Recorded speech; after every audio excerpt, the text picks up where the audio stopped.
Bueno, buenos días a todos los compañeros y a todas las compañeras en el día de hoy, que arrancamos con el curso de Derecho a la Identidad, en conjunto con la Fundación Abuelas de Plaza de Mayo y la Universidad Nacional de José C. Paz.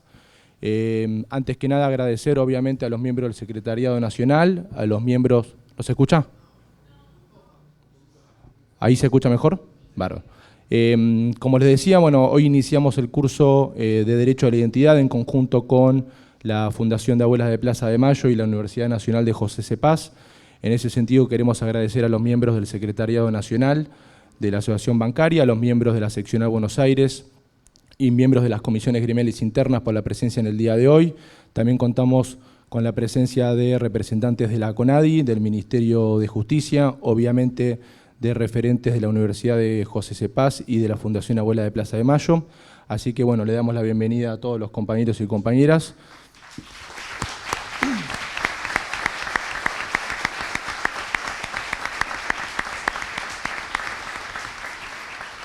En ese sentido, la realidad es que estamos muy contentos, en especial un día como hoy, que es también un día sentido para los trabajadores, ya que es el día del renunciamiento histórico de la compañera Eva Perón al ofrecimiento que le habían hecho los trabajadores en su momento para que sea parte del gobierno. Así que en ese sentido, poder realizar el curso cuando desde Abuelas se contactaron con nosotros, ya que necesitaban un espacio físico para poder hacerlo. En ese sentido, bueno, nosotros estamos muy contentos que se pueda hacer en nuestra casa y obviamente poder invitar a todos los representantes en ese sentido a poder participar en este primer curso de especialización con Derecho a la Identidad.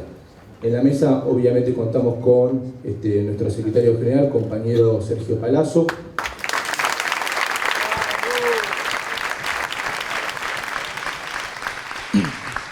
Contamos obviamente también con la presencia de la presidenta de la Fundación Abuela de Plaza de Mayo, la compañera Estela Carlotto.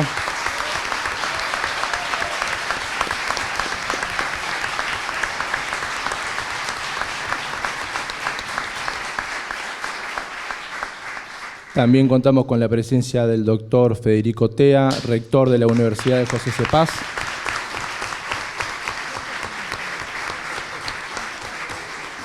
También contamos con la presencia del doctor Oscar Fapiano, que una vez, bueno, empezaremos con el curso, él va a dar el puntapié inicial.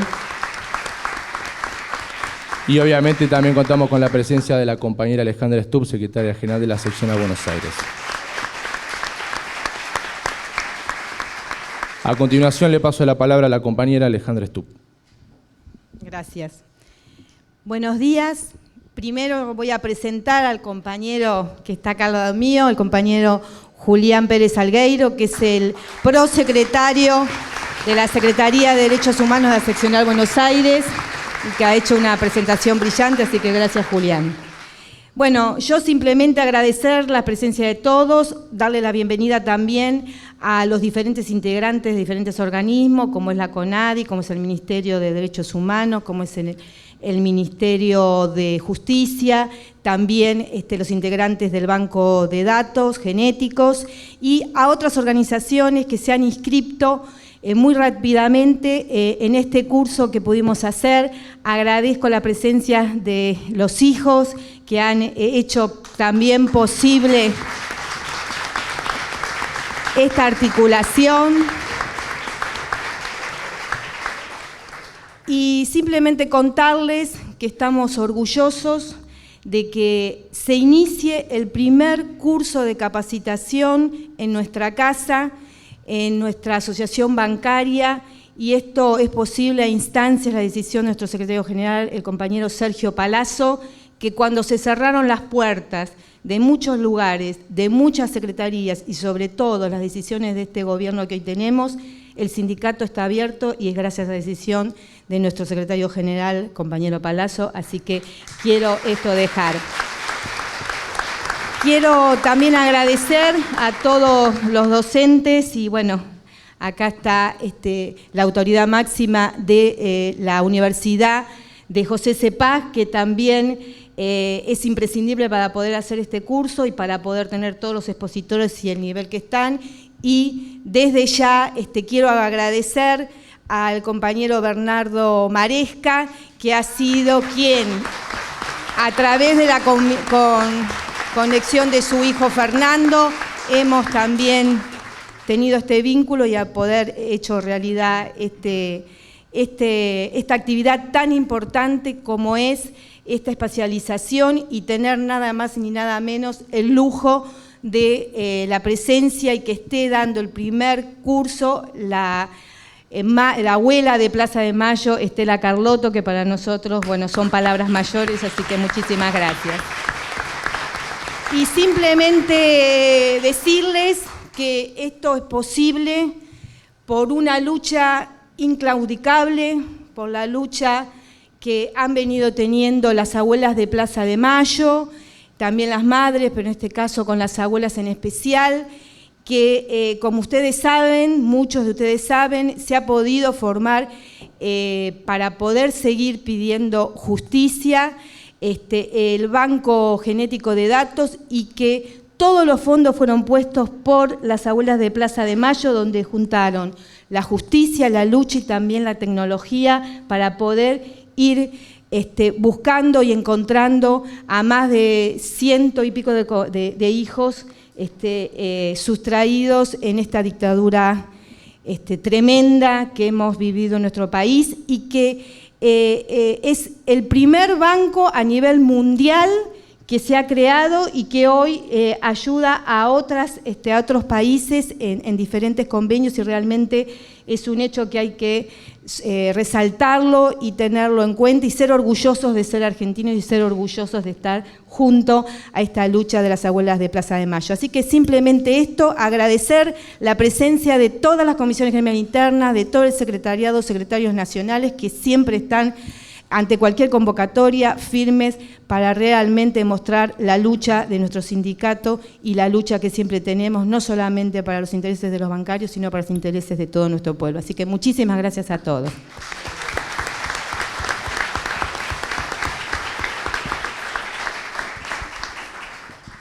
A continuación le pasamos la palabra al doctor Federico Tea, rector de la Universidad Nacional de José C. Paz. Bueno, buenos días a todas y a todos. Es una emoción y un orgullo estar aquí en representación de la Universidad Nacional de José C. Paz, compartiendo este escenario con Estela, con Sergio, y estar en la Casa de los Trabajadores Bancarios. Para nosotros es un verdadero orgullo. Y participar en este curso que recién estábamos hablando con Estela, la importancia que tiene mantener viva la memoria a través de las generaciones. Y en este sentido, los que nacimos en democracia, y esto lo hago extensivo a instituciones nuevas como la Universidad Nacional de José C. Paz, que tiene apenas 5 años de vida, creo que tenemos una responsabilidad aún mayor. Estela, con generosidad, me decía recién que ella percibía mucho compromiso en los jóvenes. Yo siempre me siento en falta, porque comparado con la lucha que han llevado adelante ellas, lo nuestro es nada, es un pequeño granito de arena, pero que si somos muchos y juntamos muchos granitos de arena, seguramente vamos a mantener viva la memoria y esta historia de lucha, que no solamente tiene que ver, me parece a mí, con el derecho humano a la identidad, que es un logro político, es un logro también de la ciencia, es un logro de la lucha por el derecho que han hecho las abuelas y que han logrado que este derecho fuera reconocido en los tratados internacionales de derechos humanos, en la Convención de Derechos del Niño, en algo que todos lo deben saber y lo van a estudiar acá seguramente, pero que es la cláusula argentina en la Convención del Niño. Es algo inédito y es producto de todo esto que, como les decía, en mi opinión, no solamente hace al derecho humano a la identidad, sino que en un punto, y gracias a esta lucha de las abuelas y de las madres, ya se creó a la identidad de nuestra patria, que está en construcción, porque también somos una patria joven que tiene sus idas y venidas, sus lados más oscuros, y depende de nosotros, de nuevo, mantener esa memoria para que los peores episodios de nuestra historia no se vuelvan a repetir, para construir una identidad en nuestro país que tenga en cuenta a los 40 millones de argentinos, que, como decimos siempre, que incluya a todos. Nosotros nos toca estar en un lugar donde el 95% de nuestros estudiantes no tenía nadie en su familia que hubiera accedido a una universidad. Y más del 70 y pico % primeros graduados del colegio secundario de su familia. Entonces, ¿cómo podemos transmitirles la noción de derecho a la identidad, de memoria, de patria, si no tienen acceso absolutamente a nada? Bueno, en esto nosotros nos hemos embarcado en una tarea pedagógica muy desafiante, en la que no hay recetas para copiar, pero sí tenemos muy claro cuál es el objetivo, que es brindar calidad académica para todos los que quieran estudiar. Y también cuál es el perfil de la universidad y cuáles son los temas que nos interesan, y el de los derechos humanos, el derecho a la identidad, el estar al lado de los trabajadores y tener el lujo de poder acercarnos y que los trabajadores bancarios nos presten su casa para que nuestros docentes puedan venir a aportar su granito de arena, hace a la esencia de lo que nosotros queremos construir como una universidad pública argentina y para todos los argentinos. Así que para nosotros verdaderamente es una emoción muy grande estar aquí con Estela y una alegría que todos ustedes, que este salón esté repleto. La verdad que ha superado nuestras expectativas. Todos la queremos escuchar a Estela. A mí me queda nuevamente agradecer a la Asociación Bancaria, a CONADI, a Abuelas, a todos ustedes por estar aquí, a Santiago Pérez Teruel, que ha colaborado mucho con la organización de esto, y sobre todo a los docentes y a los asistentes de este curso, que esperemos que sea el primero de muchos otros que se repitan para mantener viva la memoria, la verdad y la justicia. Muchas gracias.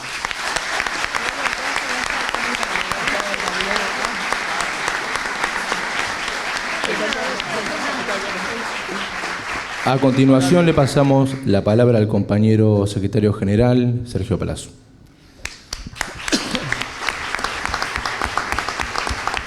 Bueno, buen día a las compañeras, compañeros.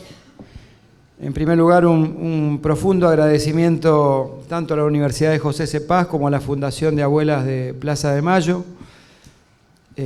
Para nosotros es un gran honor, un profundo orgullo que podamos no ofrecer nuestra casa, como decía recién Federico, no es su casa también, es la casa de los trabajadores, de los estudiantes, de todos aquellos que compartimos un espacio de lucha en cualquiera de los lugares o ámbitos donde nos toque trabajar, y que se pueda desarrollar este curso de especialización de Derecho a la Identidad en la Asociación Bancaria nos llena no solo de un profundo orgullo, sino que también realza un espíritu que esta conducción de la bancaria ha tratado de imponerle en este último tiempo a nuestra organización, cuando hace 4 años decidió modificar sus estatutos y crear la Secretaría de Derechos Humanos, Género e Igualdad, que decidimos como una deuda histórica que había que saldar y crearla y tener un desarrollo en este tema, así como también plasmar en un recordatorio en el ingreso a este sindicato. Cuando ingresan, en el margen izquierdo, en su puerta de entrada, lo recibe los 180 compañeros desaparecidos que tenemos con su placa y su reconocimiento, que considerábamos absolutamente necesario que fuera algo que tenía que hacer la conducción de la bancaria y que por años no se hizo. La verdad que el tema que nos convoca es apasionante, el tema de la identidad. Cuando Federico hablaba recién de la Convención Internacional de los Derechos del Niño, donde en el artículo 7 y 8 se consagran los derechos argentinos, que son el derecho a la identidad, yo recordaba que fue la primera marcha que llevé a mi hijo cuando era chiquito, al más grande, que fue en el año 89, que se hizo una marcha en todo el país con velas que tenían que ir los chicos para reclamar por los derechos del niño. Hoy mi hijo no es dirigente sindical, se dedica a la música, es bancario, pero también tiene una activa participación cada vez que hay eventos de derechos humanos y todo, y creo que también fue un aporte esa sanción de esa convención.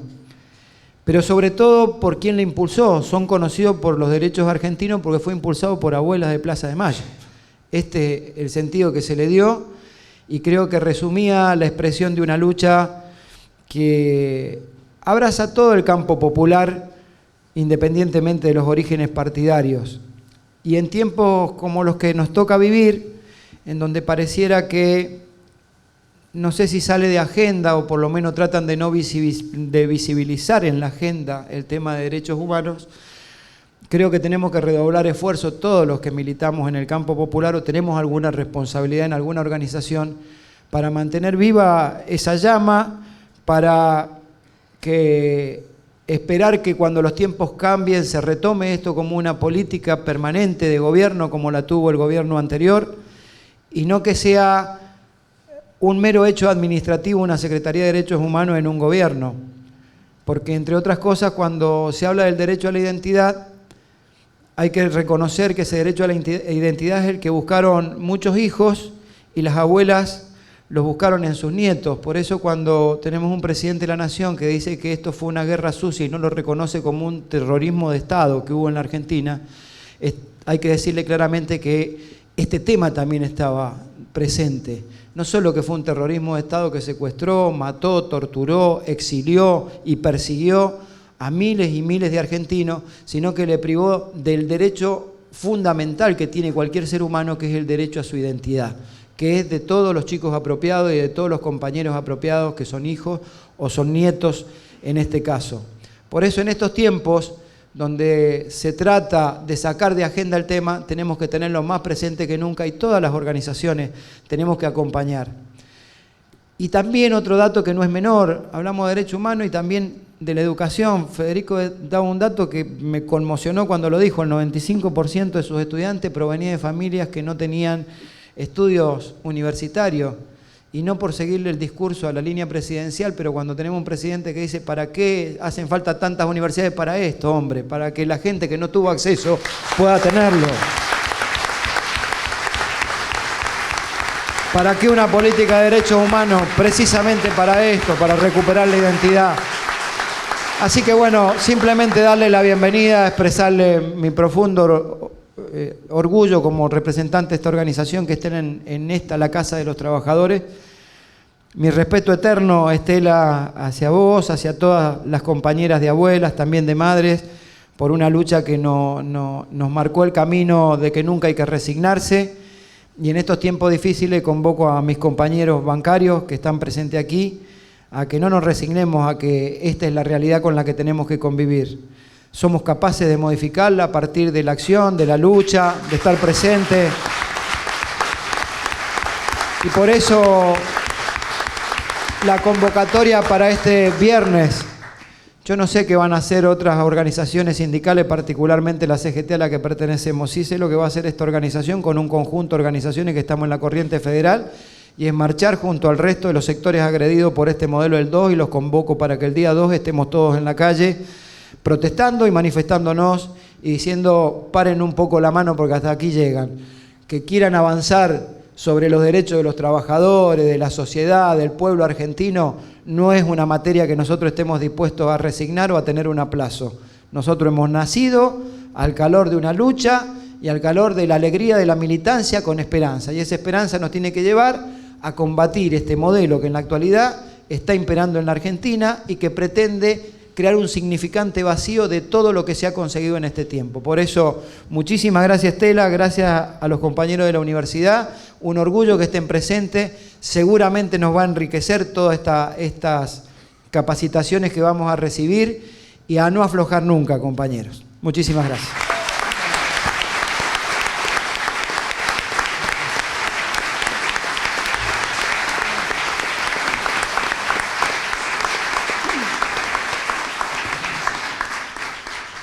A continuación le cedemos la palabra a la compañera Estela Carlotto, Abuelas de Plaza de Mayo.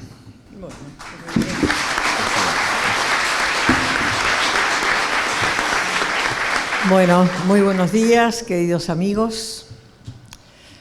Los veo y realmente vivo un sueño, un gratísimo sueño de una realidad que no es sueño, de que estamos juntos, que estamos luchando para evitar el olvido, para desmemoriarnos, para decir que ya pasó.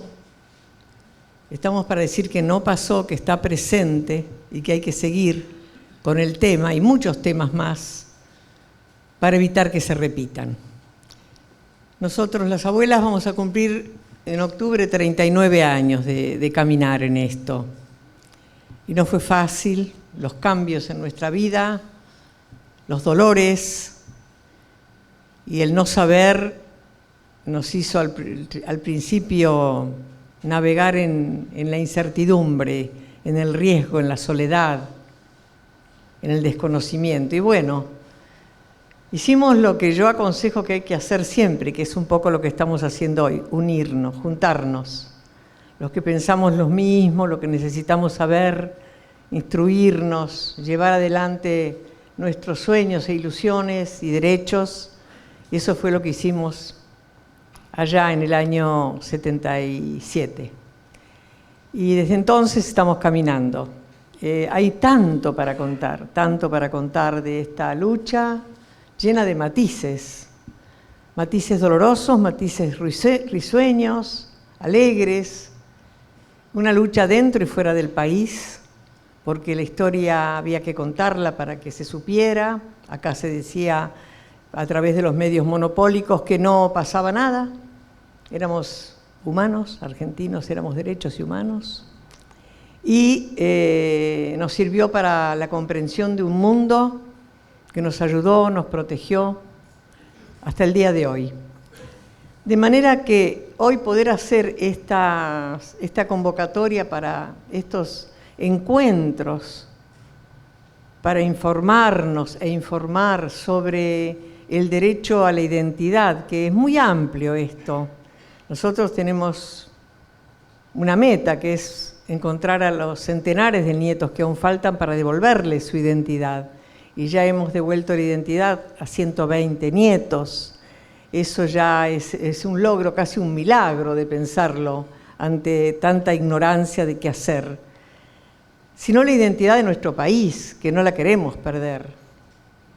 No queremos estar perdiendo la industria nuestra, que es nuestras telas, nuestros envasados, nuestras producciones para comer otros gustos o tener otras cosas que serán buenas, pero no son nuestras. O sea, la identidad del país es tener trabajo, tener dignidad cada habitante, tener posibilidades de hogar, de casa, de estudio. Esto que está haciendo esta universidad me asombra, porque este joven tiene 33 años y uno dice, qué fuerza, que eso para nosotros, las abuelas, que el plazo que nos queda es tan corto, porque la edad es así y la vida es eso, el tener la juventud informada y comprometida es como una enorme tranquilidad de la continuidad, de lo que hay que seguir haciendo. Si recién dije, faltan centenares de nietos, pero faltan tantas cosas más para seguir luchando, que los jóvenes se comprometan y se pongan activamente a construir la historia de nuestro país y la dignidad de nuestra gente. Bueno, es una gran tranquilidad.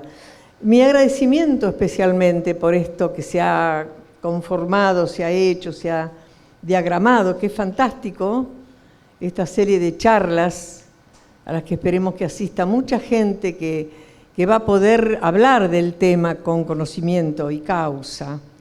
Y sobre todo mi agradecimiento, por supuesto, a la Universidad de General Paz, de José C. Paz, porque aparte yo tengo ya una relación un poco que me compromete más, porque voy a tener una actividad muy linda a corto plazo. Hay un culpable por ahí entre el público, que se llama Claudio Altamirano, y que está allá atrás porque me van a hacer doctora honoris causa.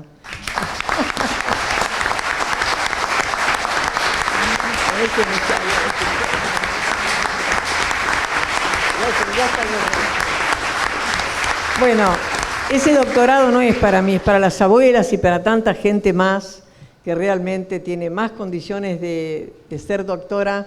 Yo cuando he recibido los primeros decía, qué suerte no ir a estudiar y que me den títulos, ¿no? Pero bueno, no, yo los transfiero a mis compañeras, ya somos pocas, los años nos están limitando muchísimo, hacemos lo que podemos. La demanda de cosas como estas tan hermosas es enorme. Tengamos en cuenta que hay una sociedad en movimiento, no estamos callados ni quietos, estamos moviéndonos en todos los rincones del país. Donde vamos, aún en esas ciudades muy pequeñitas, hay una lucha y hay un pensamiento totalmente novedoso para una población que antes por ahí vivía de otra cosa o pensaba otra cosa. Estamos moviéndonos y a veces la convocatoria que hacen de nuestra presencia para contar nuestra experiencia, para vernos, abrazarnos, porque a veces necesitamos eso, el contacto, se nos hace imposible de responder porque no somos muchas. Por suerte, quienes están con nosotros son los nietos. Los nietos que hemos recuperado, acá hay uno que se llama Manuel Goncalves.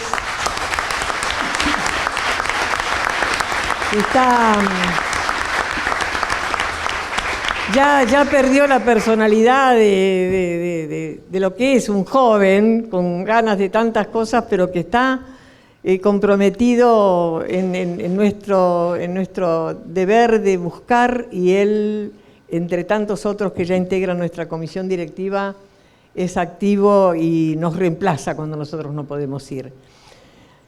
¿Qué puedo decir de la asociación bancaria? Queridos amigos, nos han abierto las puertas. Los hemos acompañado cuando en esa lucha en la calle reclamaban por la reincorporación de sus empleados y lo consiguieron. Fue una lucha, pero totalmente serena, pero con una voluntad férrea de que lo injusto no se debe tolerar, y consiguieron su propósito. Y la amistad que tenemos, ese cariño mutuo, nos hace mucho bien, por eso estar en este espacio para nosotros y acompañados de la Comisión, la Dirección de Derechos Humanos, que también siempre nos acompañaron, es una maravilla, o sea que es un lugar realmente grato. Y bueno, y las abuelas que figuramos acá como organizadoras ponemos la historia, la voluntad, el desafío, y la lucha en paz, no hay violencia, nosotros no vamos a violentar a nadie ni nos violentamos cuando tenemos que decir verdades. Es más fuerte quizá decirlas con voz baja. Yo fui maestra y le hablaba a mis alumnos tan bajito que había un silencio bárbaro en la clase, y cuando yo me callaba, más todavía. Y eso que, bueno, nunca fui una maestra mandona, ¿no? Ahora sí, nosotros decimos, hablando de mandones, que cuando no exista una sola abuela, los nietos nos reemplazan, nuestros otros hijos, pero mientras exista una abuela, la abuela manda. Ahí no hay Lola. Este momento es gratísimo, porque yo estoy mirando caras, algunas nuevas, pero la mayoría que nos hemos visto. Maresca, por ejemplo, que es un luchador, que yo que sé que en esto ha hecho tanto con la CONADI, que es un espacio abierto desde el año 92, un espacio que no es fácil a veces mantenerlo, porque claro, es más fácil borrar y decir basta, miremos, ponerle cambios en palabras, y no sé, estamos en un mismo país y con un mismo problema y hay que resolverlo, ese y tantos otros. Por eso me adhiero totalmente a la marcha, las abuelas vamos a estar, los organismos de derechos humanos también, lo hemos hablado ayer, vamos a estar. Quizá no podamos caminar, pero nos van a ver ahí, y ya solamente que salga una foto que vale para decir estamos. Y eso es lo que hay que hacer como argentinos, no borrarnos, no decir tengo frío, no puedo, sino estar, que nos vean. Esto es una lucha permanente. Lo hacemos no por oposición, sino por la democracia. Nos costó mucho esta democracia, mucha sangre, mucho dolor. Y la vamos a defender, insisto, en paz, desde el amor, desde la comprensión por el otro. Si piensa distinto no es un enemigo, pero venga y no haga cosas malas, no mienta, no engañe, no nos distraiga, no nos mande a un pozo oscuro donde no se sabe si va a haber trabajo, si va a haber comida. Entonces, esto nos duele y todos somos argentinos. Esto va a servir, estas clases, estas charlas tan interesantes, para no olvidar que en nuestro país hay 400 argentinos que caminan sin saber quiénes son. Son desaparecidos vivos. Y hay que ayudarlos a que encuentren su historia. Es un derecho humano y nos concierne a todos. Por eso felicito, yo le agradezco al doctor Fapiano muchísimo, que es un querido amigo de toda la vida, que estuvo también como en la Secretaría de Derechos Humanos, trabajando cuerpo a cuerpo con nosotros, después se nos fue no sé a dónde, y acá lo tenemos. Él cumple, ¿eh? Como otra persona que decía, cumple.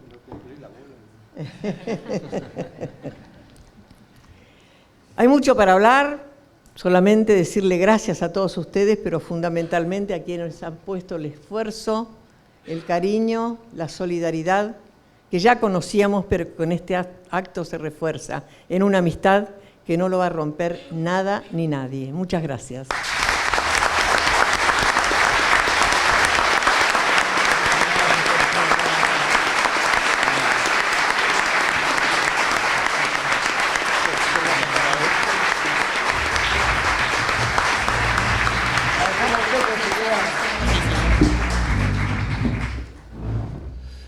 Bueno, luego de la presentación, ahora ya iniciado específicamente el curso, le vamos a ceder la palabra al doctor Oscar Fapiano.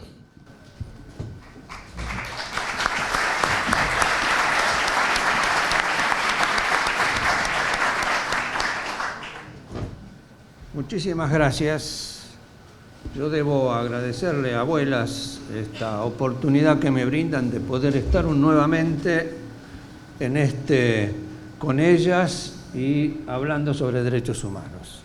Sobre derechos humanos que parece ser que en estos tiempos ha desaparecido del léxico habitual al que estábamos acostumbrados. Y por tanto viene bien que reiniciemos este tema, no solamente sobre referidos a los derechos de identidad, sino todo el resto de los derechos humanos. No nos olvidemos.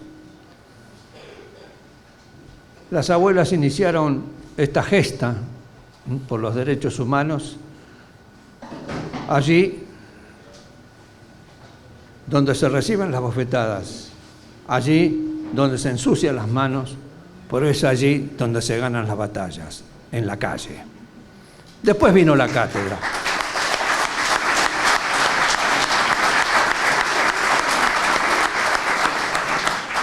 Después vino la cátedra, y la cátedra vino con el gobierno constitucional. Y un buen día también en la universidad oficial, por eso viene bien estas universidades privadas cuando incorporan los derechos humanos, la levantaron porque resulta que el que daba la clase era un abogado de la contra, era yo que era diputado de la Nación. Después siguieron, pero no tuvieron más remedio que incorporarla. Fíjense en ustedes. Las convenciones, las declaraciones sobre derechos humanos aparecen en 1948, después de la Segunda Guerra Mundial, digamos. Es decir, cuando llegaban en 1983 tenían prácticamente medio siglo de vigencia. Si ustedes analizan la Cátedra de Derecho Constitucional y los programas de Derecho Constitucional, no van a encontrar derechos humanos en el derecho constitucional de todas las universidades de aquella época. Si analizan el derecho internacional, no van a encontrar los tratados de sobre derechos humanos que se aprobaron desde esa época por supuesto, hasta 1983-84. Es decir, la universidad, la cátedra, ignoró total y absolutamente el tema de los derechos fundamentales.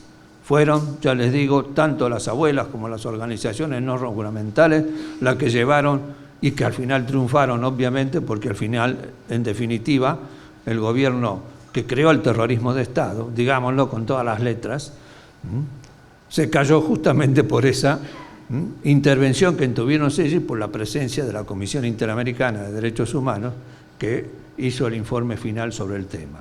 Tuvieron más aceptación en el exterior que aquí. Sandro Pertini, por ejemplo, el presidente de Italia, era el que desde Europa defendía la labor de las abuelas cuando aquí todavía se las ignoraba oficialmente. Sí les voy a pedir disculpas porque yo no acostumbro a leer, pero no voy a hablar, digamos, de este tema de la derecho a la intimidad, sino que voy a leer por dos razones. La primera, porque ante el pedido de las abuelas que vino Maresca, yo estaba convaleciendo de una operación quirúrgica y desde mi lecho de convalecencia vino Maresca y me dijo, mirá que las abuelas te quieren acá. Y entonces, bueno, me levanté y estoy aquí, no sé qué pasa.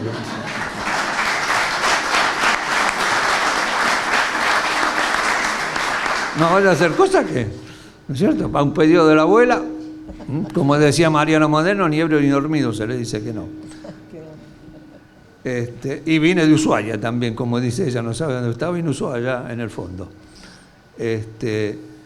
Así que les voy a pedir disculpas porque voy a leer que al fin y al cabo estas expresiones de hoy son la consecuencia o el resultado de alguna serie de trabajos que hicimos con abuelas. Por ejemplo, el informe, ¿qué dice? El informe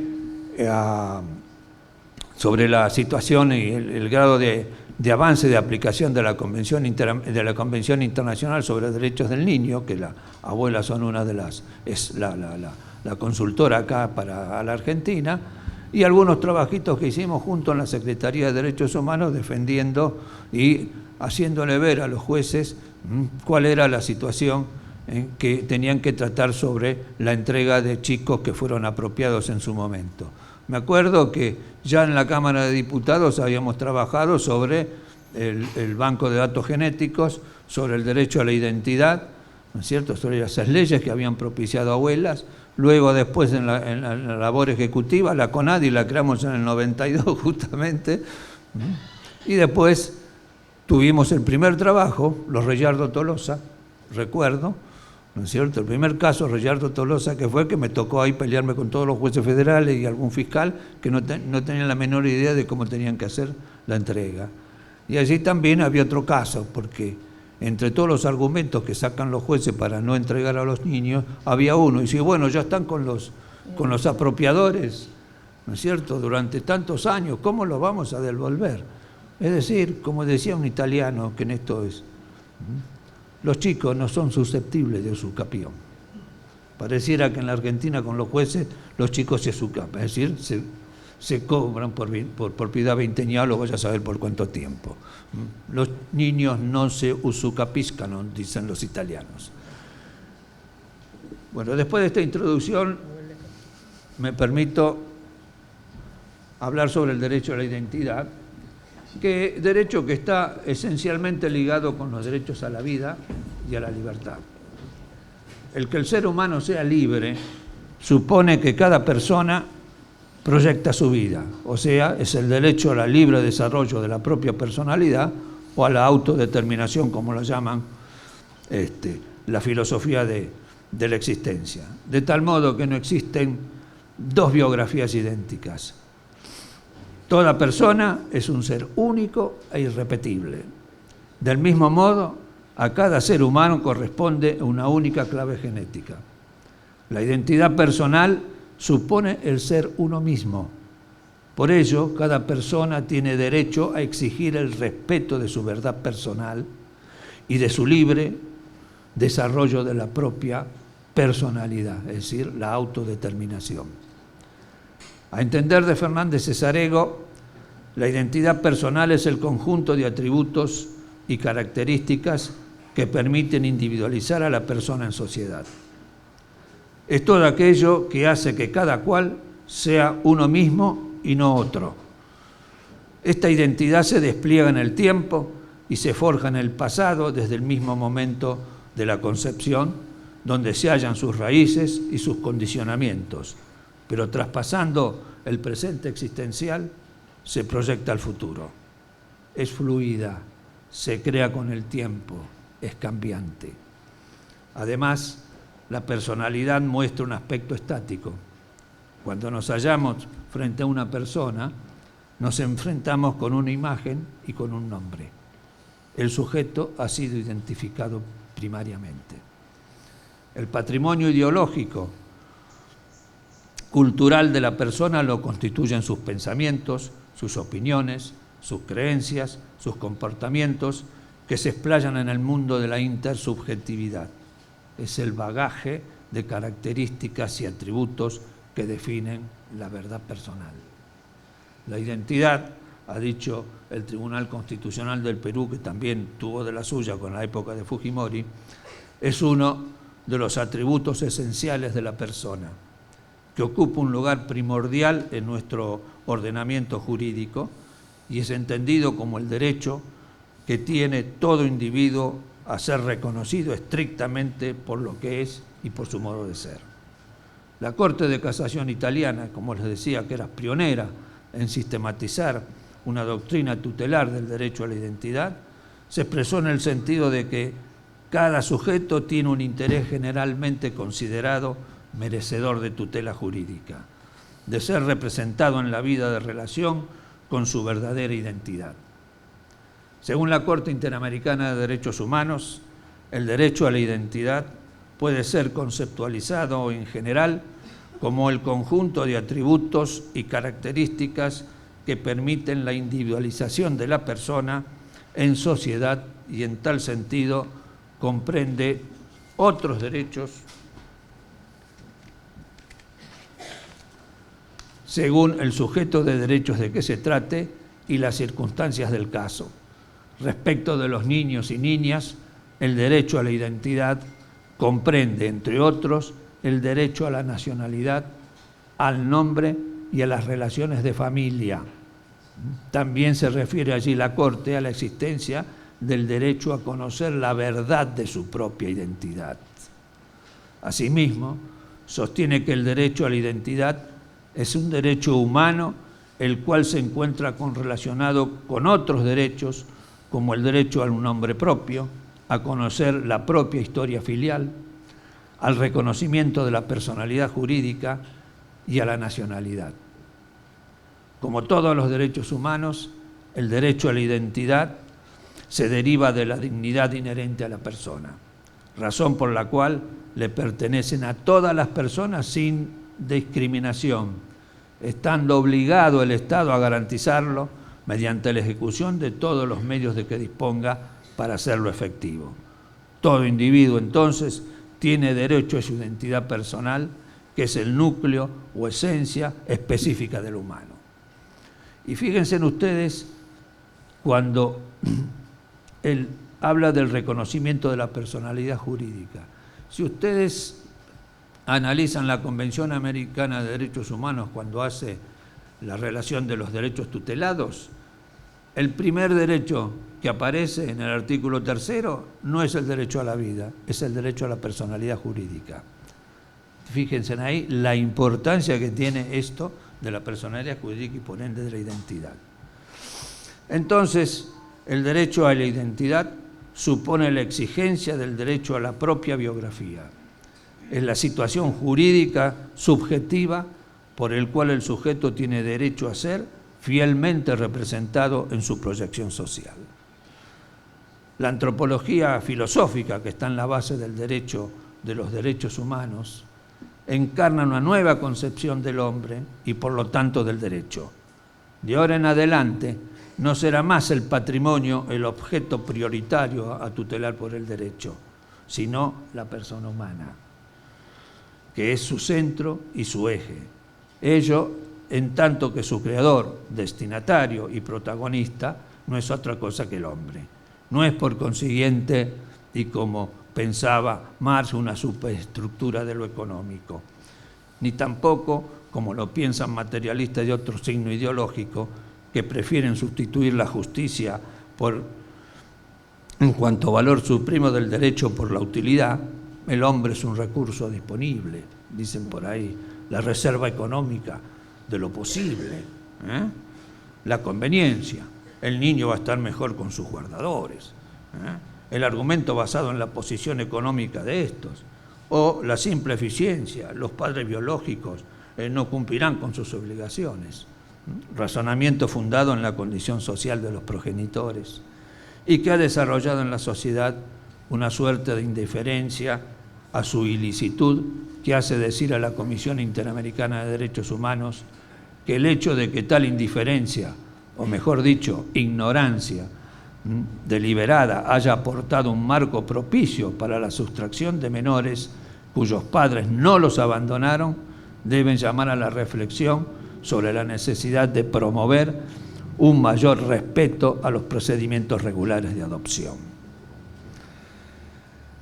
Es muy común, decíamos en una de las presentaciones que hicimos ante los tribunales en calidad de integrantes de la CONADI, esgrimir estos argumentos fundados en el interés superior del niño. Ello ha merecido la siguiente respuesta entonces por parte de la Comisión. El argumento escrito por los guardadores para impugnar la restitución dispuesta por la jueza de familia nos hace recordar episodios de la Alemania nazi. Fíjense dónde está el tema de las apropiaciones que nosotros tenemos. En efecto, en la Alemania del Tercer Reich se erigieron establecimientos específicos para que las mujeres embarazadas por oficiales de la SS tuvieran sus hijos de los que eran desapoderados automáticamente por el Estado Nacional Socialista. Los guardadores son una suerte de dioses del Walhalla alemán que disponen por sí y ante sí de la vida, cercenándole su derecho al libre desarrollo de su propia personalidad a partir de esta arbitraria e ilegal separación y su entrega también ilegal y arbitraria en guarda al matrimonio fulano, ha perdido su libertad de autodeterminarse. Fíjense dónde está también esto de la apropiación de los niños y la entrega generalmente a conocidos, digamos, de militares o policías. En este caso era un policía. Ya en Alemania nazi se llamaban las casas de la primavera, o las casas del nacimiento, algo de Mores, no me acuerdo bien el nombre en alemán, en donde las muchachas polacas que eran violadas por los soldados alemanes tenían sus hijos, después las abandonaban y esos hijos se entregaban a las familias arias, porque con los arios van a estar mejor. Cambien la palabra aria para decir con los apropiadores van a estar mejor y estamos en la misma situación.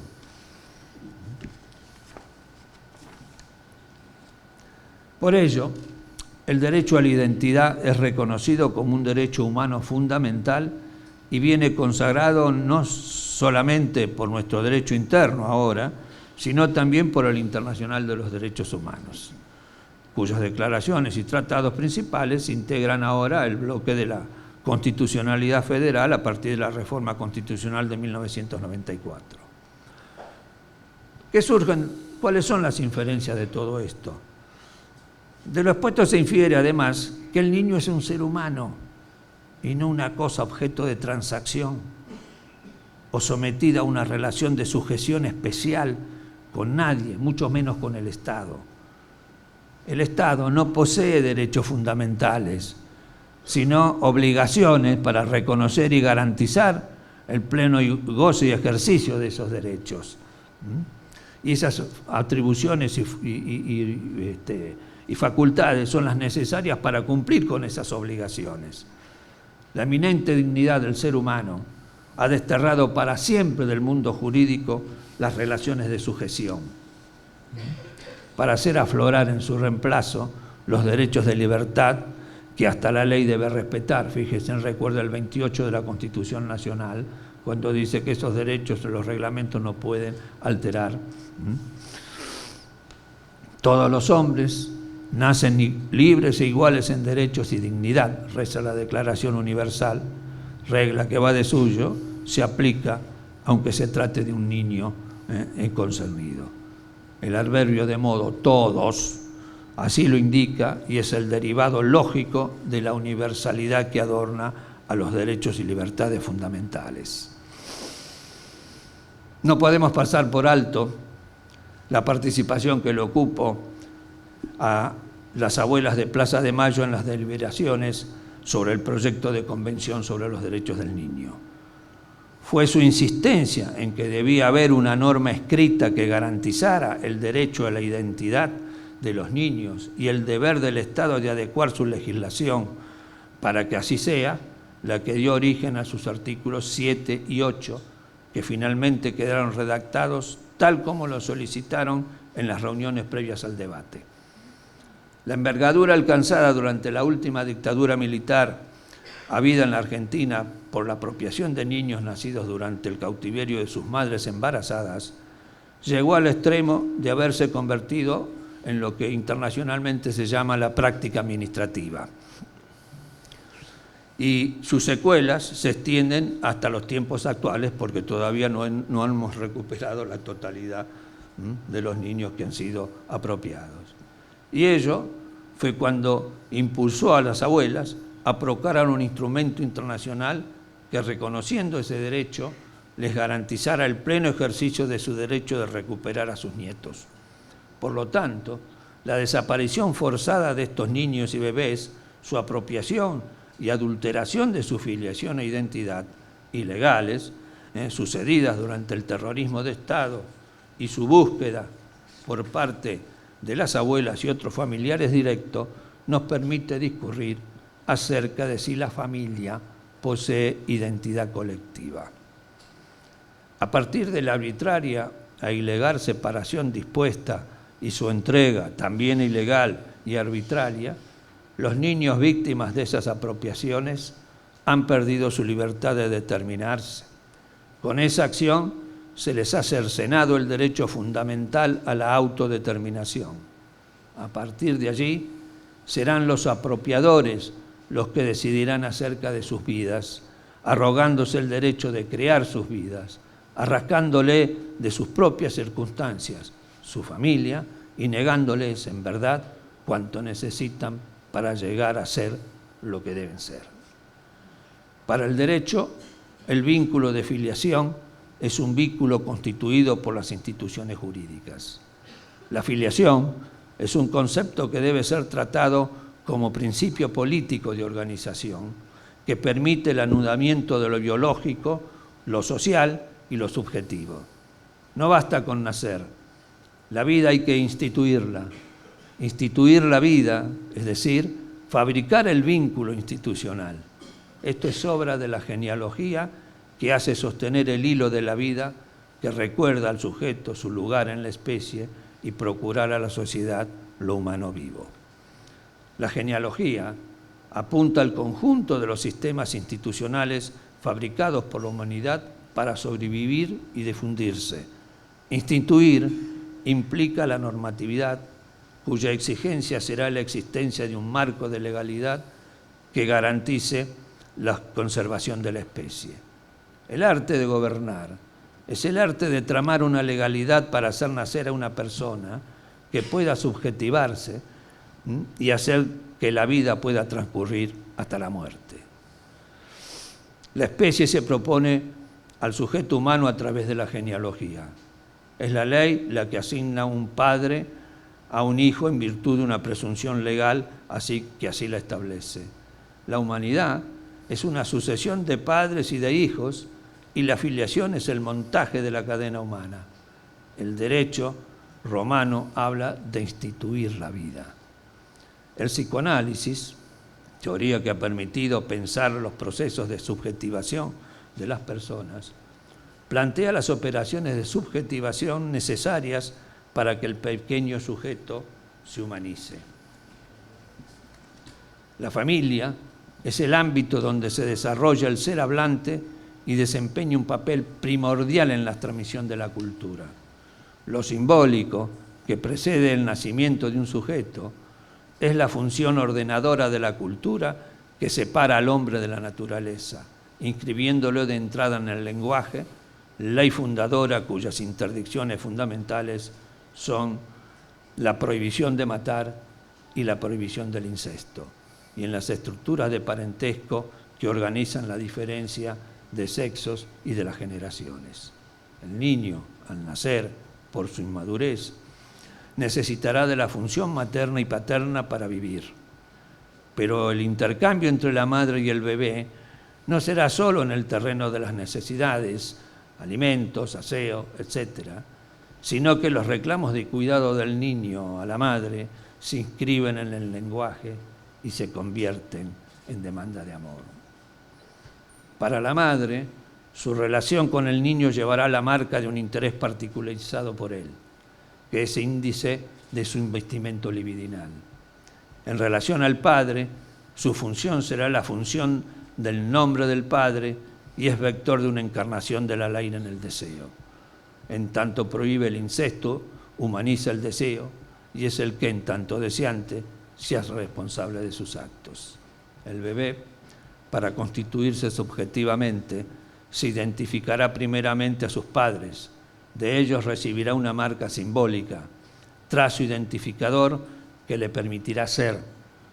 Se lo marcará con un nombre, inscripción simbólica, que no es solo el nombre, ya que incluye la etimología del apellido, la novela familiar, pues uno se nombra como ha sido nombrado y al nombrarse nombra la relación de uno con sus progenitores, aquel que lo incluyó en el orden de las generaciones. Identificación, que es una inscripción inconsciente que tiene eficacia simbólica, que particulariza e impide la repetición de lo idéntico. En cada inscripción se marca el lugar que el sujeto ocupa en el orden de las generaciones, que es único y que abre el camino a nuevos eslabones en el sistema de parentesco.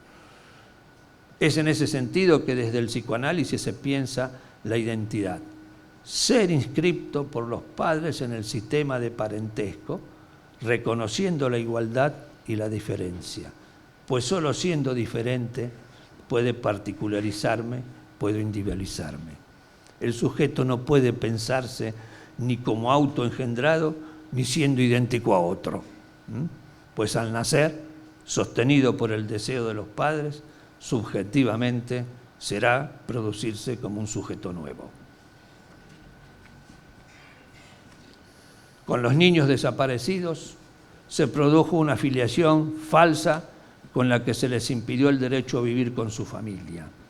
No pudieron convivir con sus padres, que fueron desaparecidos, ni tampoco pudieron criarse con los familiares de sus padres, sus abuelas y abuelos, sus hermanos, sus tíos. Este desmantelamiento de los derechos de las personas condujo a una ruptura del sistema humano de filiación. Es una ejecución de los vínculos y una fractura de la memoria. Insistir en restituir a estos jóvenes su identidad implica el reconocimiento de lo vivido con el apropiador, de lo que fueron privados con el asesinato de sus padres y que eso es irrecuperable. No se puede borrar mágicamente la usurpación y las marcas que produjeron en el psiquismo, pero sí se puede abrir un espacio para construir una verdad histórica que impida la muerte de la memoria. Así como su documentación, filiación e identidad está falsificada, también lo está la situación de estos niños. Su convivencia con el apropiador queda ordenada por la lógica del campo de concentración, viviendo en un estado de excepción sin saberlo y que constituye como norma de vida. Su estatuto de ciudadano es paradójico, ya que su estado de excepción se sitúa dentro y fuera de lo jurídico. Este modo de violencia represiva, que fue la fractura generacional y el quiebre del sistema de parentesco, adquirió diversas formas entre las que se cuentan. Desaparece uno o varios miembros de la familia, es decir, representante de una o varias generaciones. Dichas desapariciones incluyeron a menores de edad secuestrados con sus padres y a bebés nacidos durante el cautiverio de sus madres embarazadas. Dichos niños fueron separados de sus padres y familiares y apropiados por personas, en su mayoría, ligados al poder militar. Esta fractura de la historia en los ascendientes y en los descendientes crea un agujero en lo simbólico, ya que no hay explicaciones para los hechos o explicaciones falseadas que inducen al sinsentido, pues impide ubicar el origen de la agresión, práctica que el poder totalitario utiliza para que la responsabilidad aparezca como proveniente del agredido. No es el victimario, sino la víctima la responsable. Manipulación de cuerpos y discursos como modo de destrucción de lo subjetivo que induce a la sumisión. Debemos recordar que aún permanecen en condición de desaparecidos muchos jóvenes, no obstante los esfuerzos hechos por Abuelas de Plaza de Mayo para identificarlos. Son los desaparecidos vivos, como decía Estela, de hoy, que viven del otro lado de la pared, en la multiplicidad de los campos, convivencia con el apropiador, que se han diseminado dentro de la sociedad en nuestra geografía urbana. Estos campos se crearon para los desaparecidos y se caracterizó por la absoluta independencia de cualquier control judicial y de toda referencia a un ordenamiento jurídico. El campo se abre cuando el estado de excepción se convierte en regla. En el caso de los niños desaparecidos, son los actuales desaparecidos vivos, a los que se les condena a permanecer en la ignorancia del origen del vínculo, que se basa en el asesinato de sus padres y de su propio robo. Ella produce un rompimiento abrupto en la relación con sus padres que causa una angustia mental violadora de los artículos 7 de la Convención Internacional contra la Tortura y otras penas y tratos crueles, inhumanos y degradantes, y 5 de la Convención Americana sobre Derechos Humanos. Se debe insistir, a estos niños se los ha separado de su circunstancia. El hombre rinde el máximo de su capacidad, decía Ortega y Gasset, cuando adquiere la plena conciencia de su circunstancia. El sector de realidad circunstante forma la otra mitad de la persona. Solo a través de él puedo integrarme y ser plenamente yo mismo. Lo cual nos lleva a meditar sobre si la garantía del derecho a la identidad protege a la persona no solamente en su individualidad, sino también en el despliegue existencial dentro de las formaciones sociales a las que pertenece, como una exigencia de verdad, de esa verdad personal que lo hace ser uno mismo, un ser único e irrepetible. La fe en la verdad, refiere Ortega y Gasset, es un hecho radical en la vida humana. Si la amputásemos, queda esta convertida en algo ilusorio y absurdo. No entendemos cómo puede hablarse de una vida humana a quien se le ha amputado el órgano de la verdad. A su vez, Jacques Lacan nos dice que sabemos efectivamente qué estrago, que llega hasta la disociación de la personalidad del sujeto, puede ejercer una filiación falsificada, como la coacción del medio se empeña en sostener la mentira. Hubo también niños dejados con vecinos que ubicaron a sus familiares para entregarlos. También hubo vecinos que, desconociendo a los familiares, protegieron a los niños hasta que logran ubicarlos por medio de abuelas. Otros niños fueron entregados en instituciones públicas como NN y dados en adopción. Con posterioridad, algunos adoptantes, sospechando el posible origen del niño, se conectaron con abuelas. En estos casos se consideró que, como actuaron de buena fe, se mantuvo la convivencia con la familia adoptante, en acuerdo con la familia de origen y en estrecho contacto. Estas situaciones se resolvieron sin intervención de la justicia. Hubo vecinos que se apropiaron de niños impidiéndoles el conocimiento de su historia. En estos casos, cuando el niño fue ubicado por abuelas, se resolvieron por la vía judicial que ordenó, tras las pruebas de histocompatibilidad sanguínea, la restitución a la familia. Hubo situaciones en que familiares de la línea materna o paterna mantuvo al niño sin comunicación, por temor o por ignorar datos de la otra parte de la familia. Hubo situaciones resueltas por la institución y otras que, principiada la democracia, se iniciaba la búsqueda de la familia restante. Sobre estos niños se ejerció violencia, dado que fueron abruptamente separados de sus padres, ya que no fueron abandonados, sino robados y apropiados ilegalmente.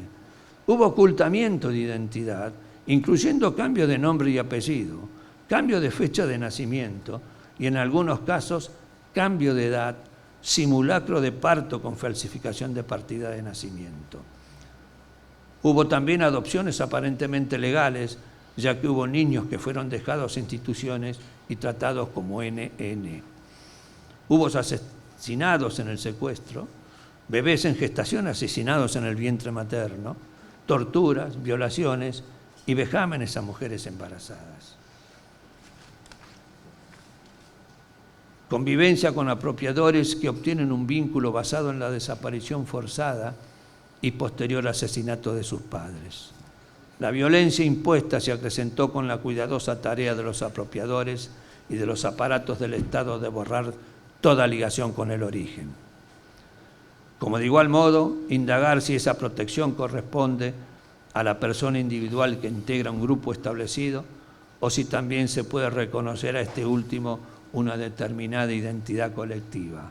Por ejemplo, la etnia, los partidos políticos, los sindicatos, la familia. Recuerden que nuestra Constitución en la reforma del 94 habla de nuestros hermanos aborígenes y su derecho a la identidad como aborígenes. Acá hay una identidad colectiva también. Son aborígenes, ¿sí? Orígenes de este suelo. En este sentido, corresponde traer a colación la jurisprudencia italiana referida a los sindicatos y a los partidos políticos, organizaciones que no solo persiguen fines específicos, sino también obtener adiciones ideológicas en función de una prefijada línea política, agregado ideológico que justamente lo identifica y caracteriza al grupo en la dialéctica de las fuerzas políticas y sociales. Y recordar que las declaraciones y tratados internacionales sobre derechos humanos protege a la familia en tanto que célula básica de la sociedad. Al tutelar a la familia, estas convenciones sobre derechos humanos amparan a la persona no solo en su individualidad, sino también en su despliegue existencial dentro de las formaciones sociales a las que pertenece. Es decir, garantiza el desarrollo de la personalidad del individuo en el seno de una organización social. Este precepto encuentra su razón de ser en la estructura coexistencial de la persona. Vivir es convivir. Y al superar una concepción puramente individualista, propicia que la dimensión de solidaridad presida la convivencia social. Ello es así porque, según enseña Fernández Echarego, el ser humano es el protagonista del derecho, su destinatario. Crea las normas jurídicas para luego someterse a ellas como única posibilidad para lograr el desarrollo de su personalidad dentro de una sociedad solidaria. No es posible comprender el derecho si es que no consideramos como sus ineludibles supuestos a libertad en cuanto es el del hombre, a la coexistencialidad como dimensión estructural del ser humano y a la solidaridad como valor a realizar en la vida comunitaria. Acuérdense de Sartre, aquellos personajes. De pronto cayó sobre mí la libertad y estaba obligado a ser libre.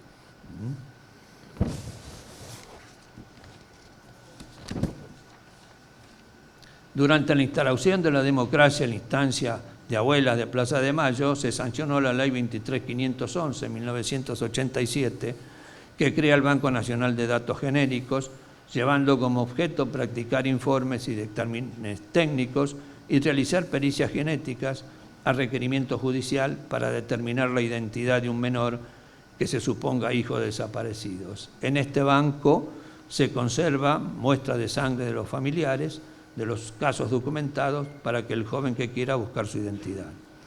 Si bien las leyes y esto es importante también recalcarlo, 23.492, llamada de punto final del año 86, estableció un plazo de prescripción de la acción penal, y la 23.521 de obediencia debida, cuando, bueno, yo me mandé el discurso contra la obediencia debida y me pusieron una bomba en la puerta de mi casa, ¿no? A la tarde, se acuerda que se suspendió toda la sesión. Bueno,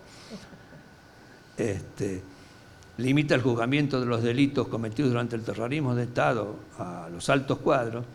Fue excluido de la misma los delitos de sustitución de Estado civil, sustracción y ocultamiento de identidad, porque las causas penales, por lo que las causas penales que se instruyeron, no eran muchas, por supuesto, por un menor desaparecido, no fueron afectadas por estas leyes, justo decirlo.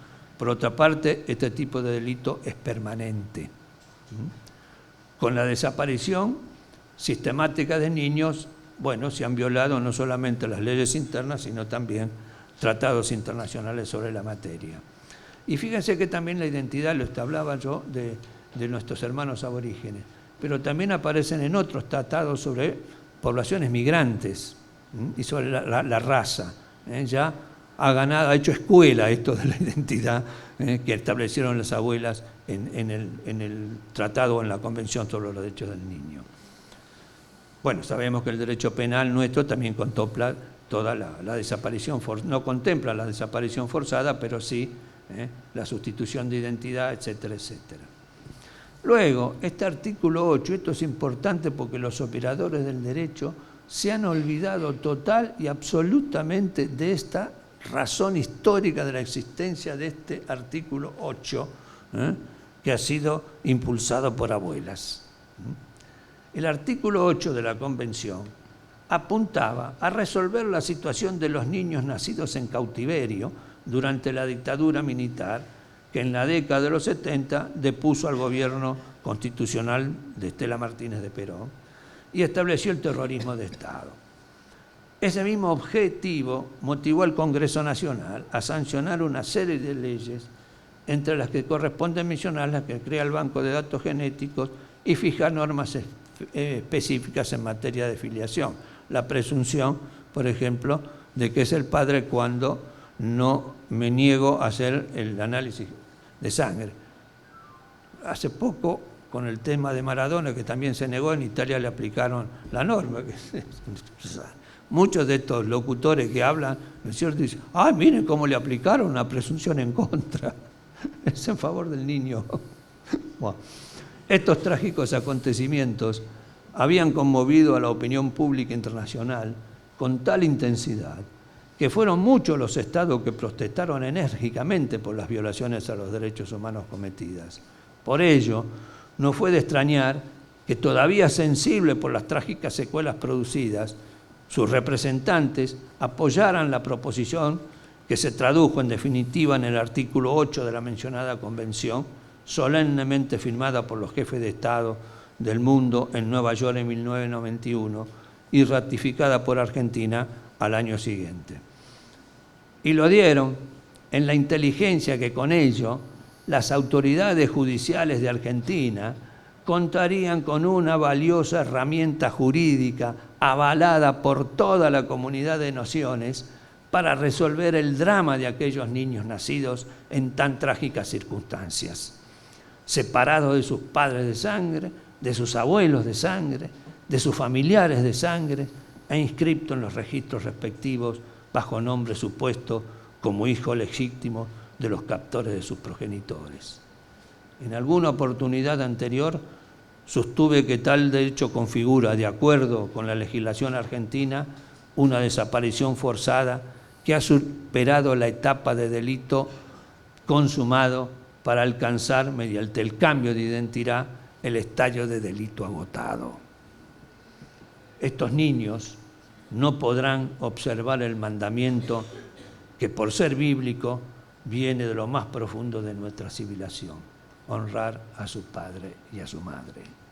Estos niños, la proposición fue apoyada entonces no como un compromiso social, no como un taquito para salir del medio, como alguna señora gorda lo ha pensado, según la nomenclatura de Jauretche, para cumplir, un ratito por cumplir con Argentina, sino para dotar a los jueces de la República de un instrumento legal que contase con el respaldo moral de toda la comunidad internacional para hacer frente con firmeza de ánimo y con virtud cívica a las presiones y dificultades de todo orden que pudiera presentársele a los magistrados en su augusta misión de hacer justicia, pese a todo y contra todos, según la frase acuñada por un consagrado novelista. Muchas gracias.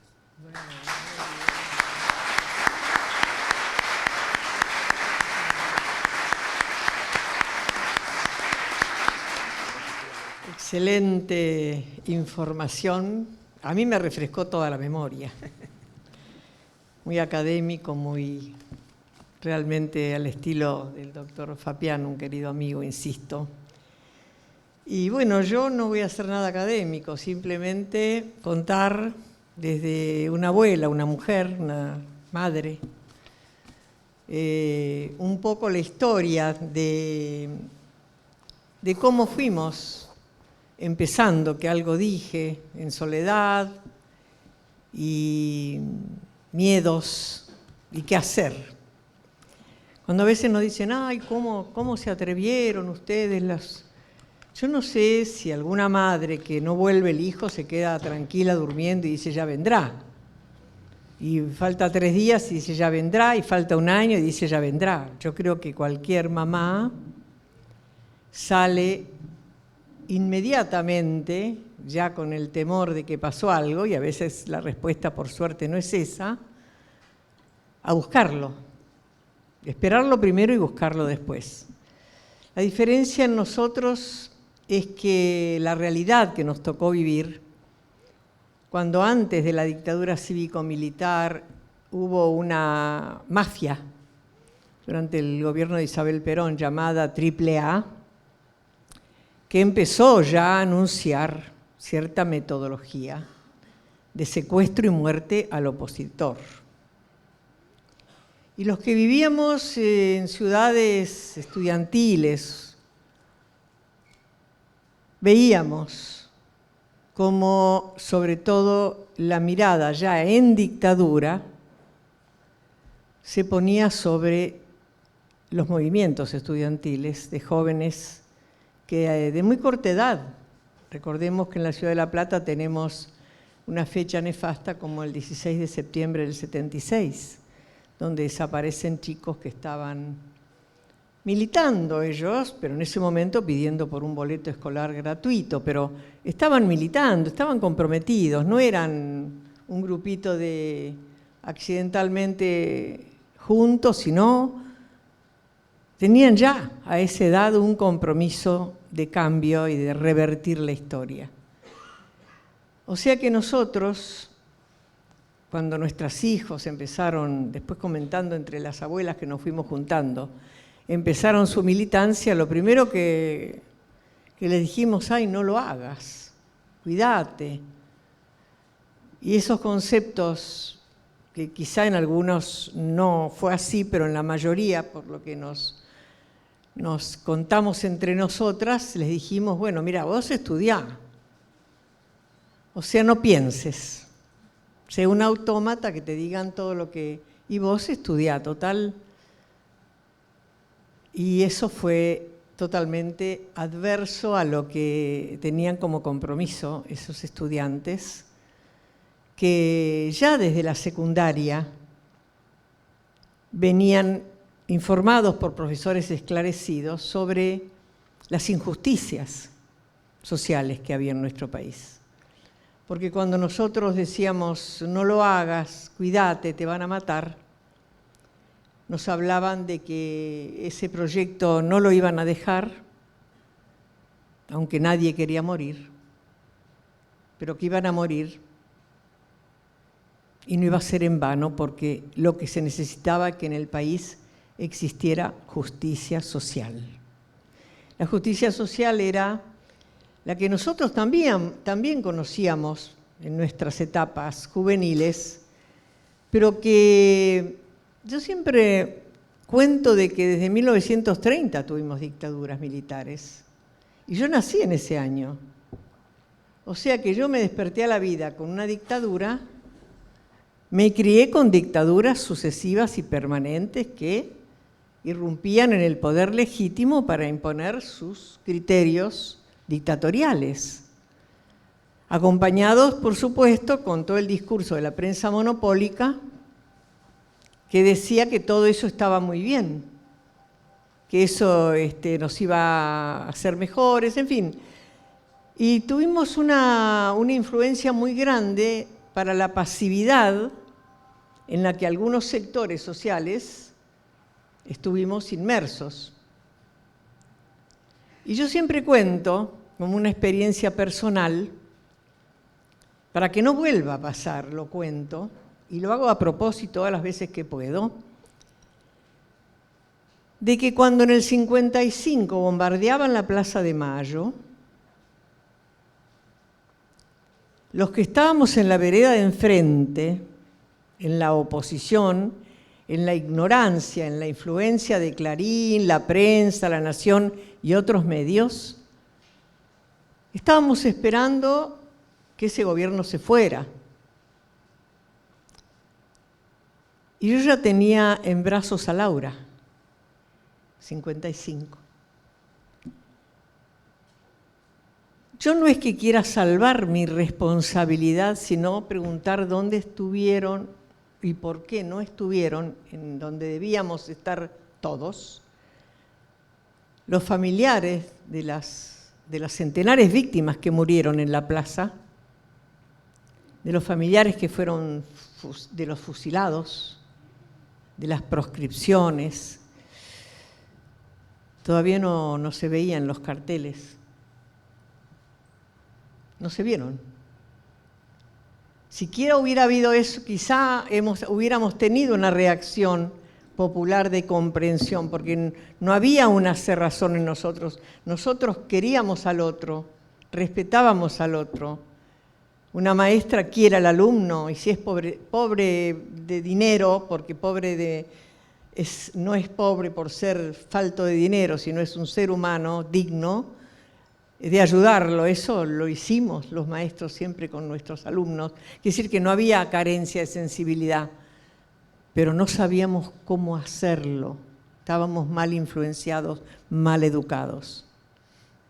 Si yo hubiera visto quizá esos carteles y alguna marcha y un discurso esclarecedor, que no lo hubo, teniendo en brazos a Laura, yo hubiera salido con carteles también. Y Laura hoy estaría viva. Entonces lo que hay que pensar es cómo, felizmente, pese a ese dolor, pese a esa etapa negra de la historia de nosotros, las abuelas, por la generación a la que pertenecemos, hemos revertido esa inercia para una lucha sin cuartel. Quiere decir que no sé si es la maternidad o es la fe en uno mismo o la necesidad de justicia que impulsa este trabajo. ¿Cómo no nos íbamos a animar a decir voy a buscar aunque me cueste la vida? Si era un hijo, una hija, y si además había que buscar a un bebé. Esa unidad nos vino bárbaro porque cada una de nosotras trajo lo que sabía hacer, lo que podía hacer.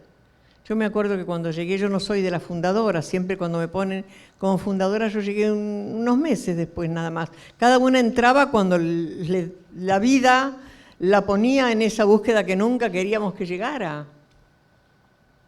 Y cuando yo dije que era maestra y era directora de una escuela, había una alegría entre las otras abuelas. Qué suerte para hacer cartas, para esto, para el otro, porque ya se estaba conectando ese grupito primero, temeroso, a mandar cartas al exterior, porque acá en el país se hablaba nada. La prensa era silenciosa, salvo algún medio que otro, que no era un medio nacional justamente, ¿no? Como el Buenos Aires Herald, por ejemplo. Y me incorporé en lo que podía, yo ejercía la docencia, no podía dejar el trabajo, pero sí me empecé a pensar en jubilarme y, por supuesto, me llegó la jubilación 3 días después de enterrar a Laura. O sea que entre el tiempo que iba a tener libre y el dolor fresco y no resignarme ante una tumba, decir ahora me voy a llorar y se acabó mi vida, sino acá empieza otra etapa, hice lo que hacían las otras, empezar a caminar no solo la Argentina, sino el mundo. Y a tener fe, tener esperanza, creer que podíamos. Éramos muy realmente inocentes.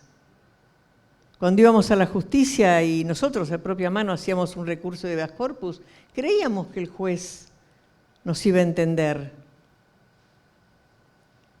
Pero de a poco nos fuimos dando cuenta, y con el correr de los años, que esta historia era una historia mucho más larga, pero no imposible. Por eso empezamos a inventar, como seguimos haciendo hasta ahora.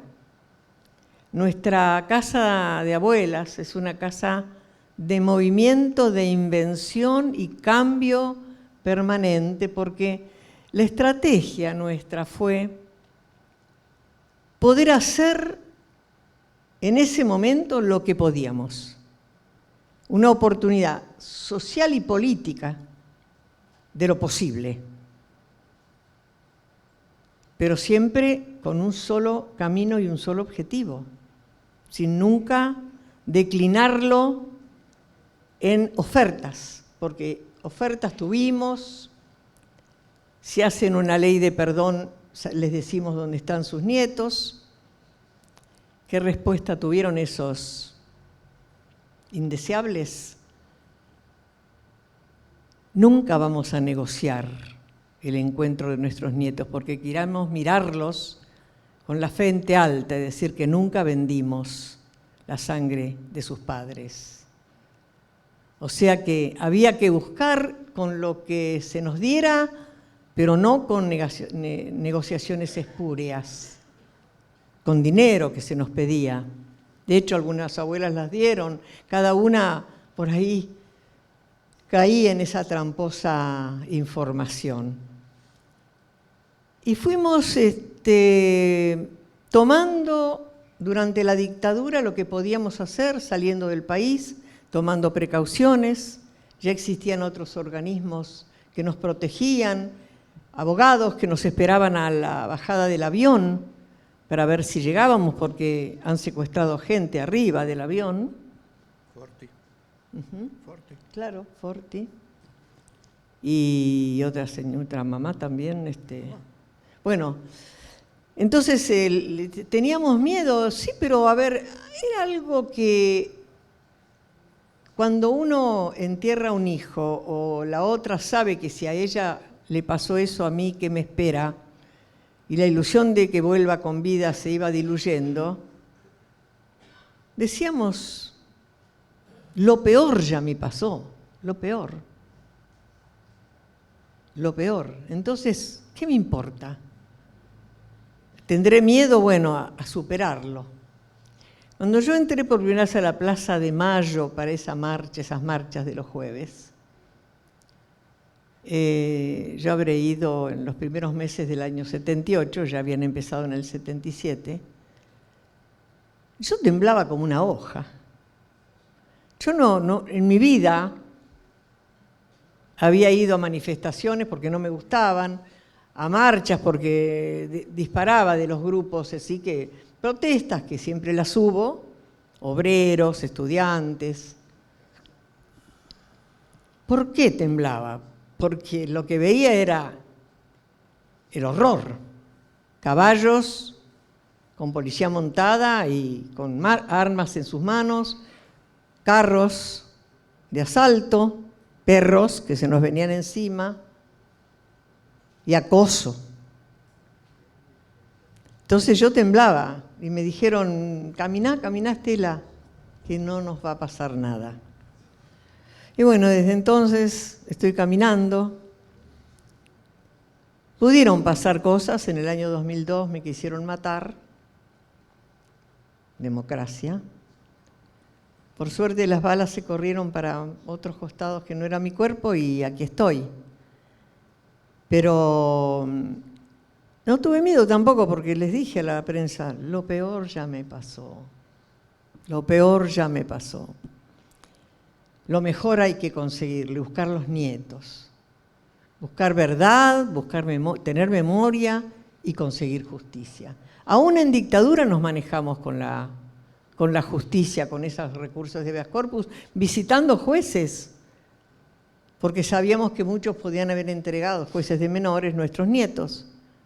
Y después supimos que en el cajón tenían los expedientes de chicos que habían entregado y nos decían, no, por acá no pasó ninguno. Era una complicidad total. A mí un juez Mitchell, me amenazó con un secretario diciendo que me fuera a mi casa porque si no iba a aparecer en una zanja. Me dio miedo y en el momento mi familia dijo, ay, no hagas más, que esto, esa protección a veces del entorno. Y yo dije, no, el objetivo era eso, meternos miedo, y sigue, aún hoy, para que no nos movamos. Y lejos de eso, madres, abuelas, familiares y otros organismos de no afectados, pero que nacimos en esa época, seguimos en la lucha por esto que estaba pasando. El Mundial 78 fue terrible, el pueblo brindaba con alegría y nosotros llorábamos porque abajo de esa cancha estaban torturando gente. A veces nos miraban como si fuéramos locas realmente. Y después se supo que sí, que era así. Hoy yo creo, hoy en día, que no hay duda de nada, está todo escrito, probado, comprobado. Y aquel que duda, que los hay, lo pérfido, por ejemplo. Sí. Bueno, ya salió de un lado y pronto del otro. Con ese apellido, lo pérfido, sí, lo pérfido. Sí. Bueno, que digan que nosotros inventamos cifras y para ganar dinero, yo creo que qué bestialidad, porque qué poca elegancia, casi diría yo, ¿no? Porque decir semejante cosa que ni se sabe eso, si fuera posible, porque si hay algo que uno nunca quiso fue dinero, insisto, nada que fuera sino la búsqueda desde el amor y desde una lucha. Y en esa lucha, bueno, fuimos abriendo caminos necesarios, cómo identificar los chicos. De esto se va a hablar más adelante, más científicamente o académicamente, con los que van a exponer en los sucesivos encuentros. Pero bueno, aquel avisito que quizá el que lo cuente no lo va a recordar porque nosotros lo vivimos, en que un papá negaba la paternidad y el juez lo obliga a sacarse sangre a ambos, comparar la sangre y resultó ser el padre. La palabra sangre fue como una luz roja que se encendió en nuestras cabezas y dijimos, ¿y nuestra sangre nos servirá? Porque los papás no están. Y ahí empezamos a caminar por el mundo. Recorrimos todos los países posibles. Fuimos hasta Uppsala, Suecia, a un hospital muy moderno, donde el pobre sueco, que nos escuchó estos relatos, y nosotros las dos abuelas le contábamos, así como estoy haciendo yo, algo tan tremendo, con una naturalidad para que lo entendiera, terminó todo rajuñado. Y se había despeinado todo, o sea que le agarró como unos nervios en la mano derecha, y se ve que fue tan impactante, y terminó diciéndonos que ahí no había ningún elemento posible para conseguir esa respuesta que esperábamos. Suecia es uno de los tantos países que nos ayudaron tanto también, los países escandinavos, Europa, en fin. Y aún hoy en día nos seguimos ayudando, porque también hay que considerar no solamente los niños robados por los nazis, sino los del franquismo. Ahora estamos con eso. Ahora estamos con una querella criminal, donde las abuelas y todos los organismos estamos como querellantes, con los españoles que están radicados acá, víctimas del franquismo, para exigir al gobierno, denunciamos al gobierno, para que colabore para encontrar a esos niños, que serán muy ancianos quizá, y si no, la verdad. En Barcelona, en una oportunidad que fuimos también 2 abuelas a dar una charla, se nos acercaron hace años, como 15 años, un grupo de jóvenes nietos de las víctimas del franquismo y querían encontrar los restos de los abuelos. ¿Qué podemos hacer? Y ahí le dijimos, bueno, júntense, formen un organismo formal, seriedad, reconocimiento social y del Estado, hagan un banco de datos genéticos de las familias que buscan a sus seres queridos y trabajen en la exhumación, como lo estamos haciendo en la Argentina. Los hemos encontrado nuevamente, perfectamente organizados, siguen trabajando y han encontrado centenares de restos de abuelos que han podido darles una sepultura digna. Hoy estaba leyendo un comunicado del Paraguay, una gran noticia. Pudieron reconocer 2 víctimas de Stroessner. 2 víctimas. Qué atraso y qué gran adelanto en Argentina. Por eso Argentina en este tema está con una bandera de gloria, porque ningún país de Latinoamérica, de los que han tenido dictaduras simultáneas, ha llevado adelante tanta lucha como para llegar a este punto de tener, primero, juicios orales y públicos con tribunales comunes. No se crearon tribunales especiales. Como se juzga a un reo que roba una gallina, se está juzgando a los genocidas. Córdoba, ejemplo, 28 condenas a cadena perpetua.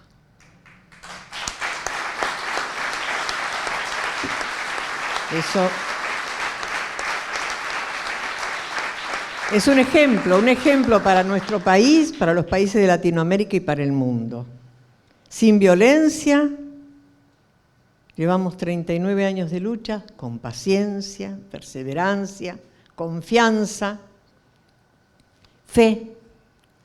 Llegamos a verlos detrás de rejas a estos depredadores. Por supuesto, se está hablando de pobres viejitos que hay que llevarlos a su casa porque están viejos y enfermos. Mentiras. ¿Se acuerdan Pinochet? Cuando se estaba muriendo en Inglaterra y después corrió por la alfombra en su país. Mienten, se escapan. Lo encontramos a uno paseando el perro. Volvió a la cárcel. No nos engañemos, son viejos peligrosos. Pero aparte de peligrosos, criminales. Tienen juicios en todo el país, porque era toda una cadena de realizar actos de muerte, primero secuestro, tortura y muerte. Centenares de centros clandestinos de detención se habilitaron en toda la Argentina. A veces en espacios que decían, ¿y esto era un campo? Sí, acá. Estamos tratando de conservarlos todos, que no los toquen, para que sean espacios de memoria, como lo es ahora la ex-ESMA, simbólico lugar donde van tantas escuelas, tanta gente, tantos turistas a saber la historia, que eso es un espacio de formación e información donde estamos los organismos de derechos humanos y que no queremos que eso se transforme ni en un shopping ni en nada que sea una cosa distinta a lo que el señor presidente, el doctor Néstor Kirchner, nos entregó años atrás para nuestra custodia. Creo que ahí la vamos a pelear muy de frente porque no queremos que eso cambie en absoluto.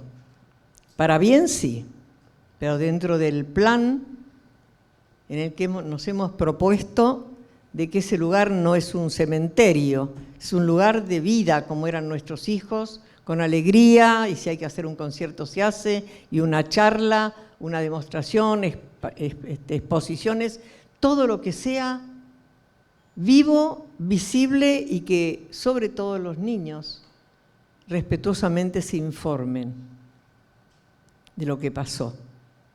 Y esto lo hacemos para que no vuelva a pasar.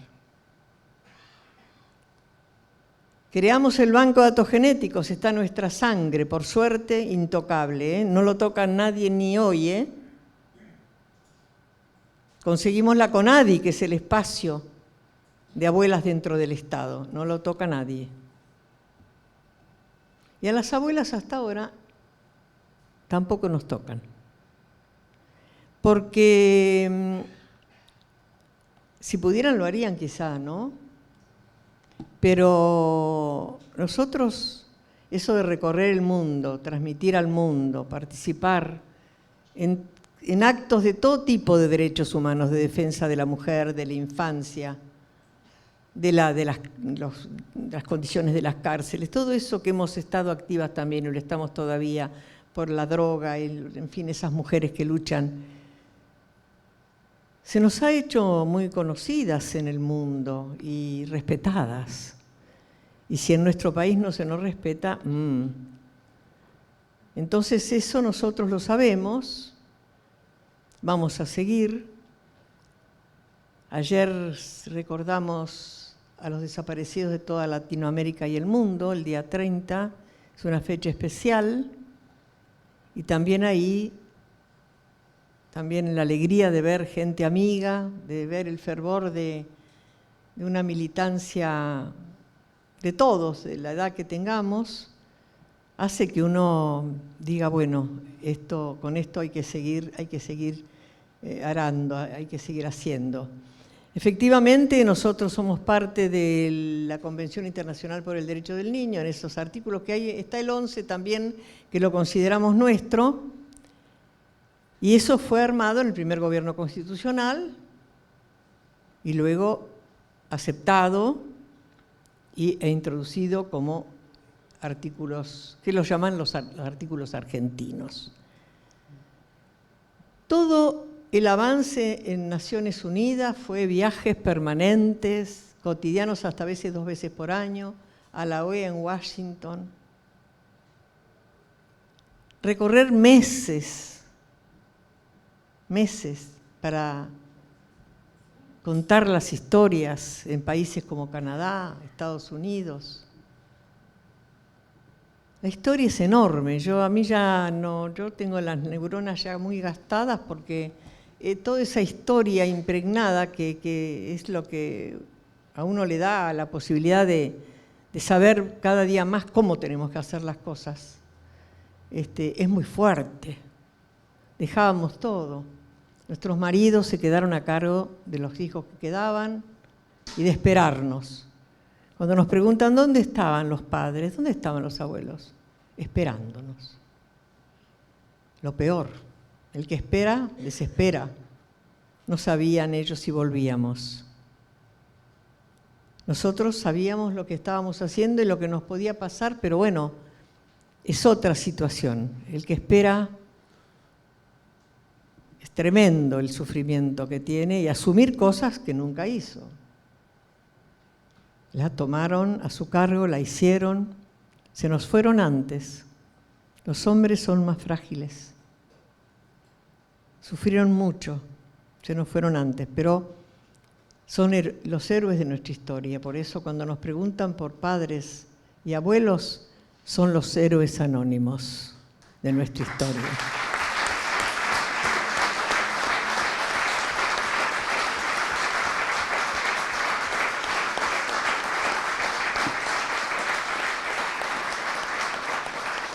Bueno, ¿por qué seguimos? Vamos a seguir por todo lo que falta. No podríamos dejar de hacerlo. Tenemos una abuela de 97 años que apenas puede caminar, pero dice: yo voy aunque sea una vez por semana, abuelas, porque esto es mi vida. Si yo no vengo acá me muero. Porque es como una consigna ya de encontrar los nietos que faltan para esas abuelas que todavía pueden abrazarlos y que están esperando ese abrazo. Qué triste cuando lo encontramos y ella ya no está. Pensando en eso, inauguramos hace más de 15 años un archivo biográfico familiar. ¿Para qué? Pensando, cuando encontremos el nieto y no estén quienes les pueden contar cómo eran sus padres, ¿quién se los va a decir? Y entonces empezamos con gente de la universidad, con gente amiga, y hasta hoy, a grabar con prioridad de los más ancianos o enfermos, visitando los hogares de los abuelos, de la familia, de los amigos, de los compañeros, de los vecinos, para hacer lo que llamamos nosotros una caja histórica, que cuando encontramos el nieto se le entrega, para que escuche esas grabaciones, para que lea esos escritos, para que mire esas fotos, y si hay alguna filmación y algún recuerdo, si él fue secuestrado ya nacido y la abuela guardó un chupete o una camisita que era de él, para que se integre. Se lo llevan, cuando se lo entregamos, como un tesoro. Pareciera que si se les cae se les rompe porque los llevan así. Y después nos dicen que se quedan horas y días leyendo, mirando, estudiando, aunque tengan quizá algún familiar que se los pueda contar en forma más directa. Ese es otro invento para decir que esta orfandad no se sienta tanto en nuestros nietos.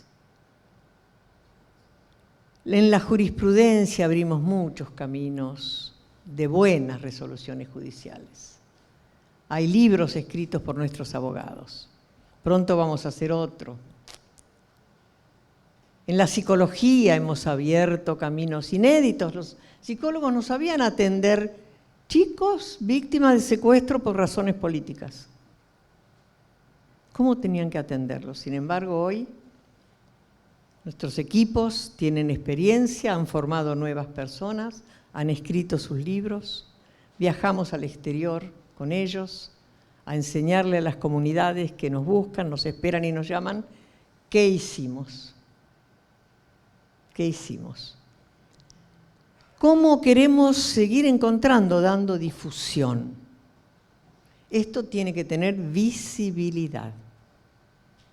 Lo que no se ve, no se sabe. ¿Cuántas noticias no se publican en estos diarios monopólicos porque no les conviene, no quieren informar? Y si no sale en algún periódico, 1 o 2, o lo dice alguna radio, 1 o 2, y algún canal, ahí me quedo, no sé si hay alguno. Sí, C5N. Hay cosas que no se sabrían. Entonces, nosotros tenemos que darle con empeño visibilidad a nuestra lucha. Tenemos un equipo de prensa, difusión, para que se hagan muestras, películas, charlas. Trabajamos mucho en el gobierno anterior con el Ministerio de Educación, para las escuelas, el derecho a la identidad en las escuelas. Hay material muy bueno, y como nosotros tenemos diálogo con todos los gobiernos constitucionales por una cuestión de respeto institucional, porque si lo votaron, ganó. Y si ganó, tiene obligaciones. de darnos respuestas. Y hablamos todo lo que podemos con Secretaría de Derechos Humanos o Ministerio de Justicia y Derechos Humanos y con Ministerio de Educación, para que continúen en el mismo camino en que se nos permitió iniciar tantísimas e importantísimas cosas en lo que se ha dado a llamar la década ganada. Porque ese hombre desconocido para nosotros del sur, cuyo apellido era difícil de pronunciar, resultó un milagro, porque vino con su militancia, Néstor y Cristina,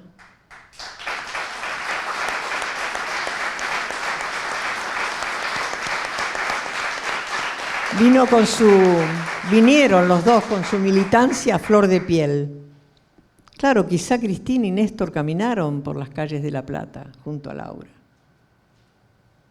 y tenían los mismos compromisos políticos que los habrán hecho en el sur, pero cuando ya tuvieron el poder de todo el país había que ponerlo en práctica, y lo empezó a poner en práctica inmediatamente. La primera reunión que tuvimos con Néstor enseguida, en la Casa de Gobierno, éramos como 40 miembros de organismos diversos, cada uno con su tema, nos escuchó por horas, trajo sus ministros, dio órdenes cuando debía darlas, y después de horas, tranquilo, sin apuro, nunca miró el reloj,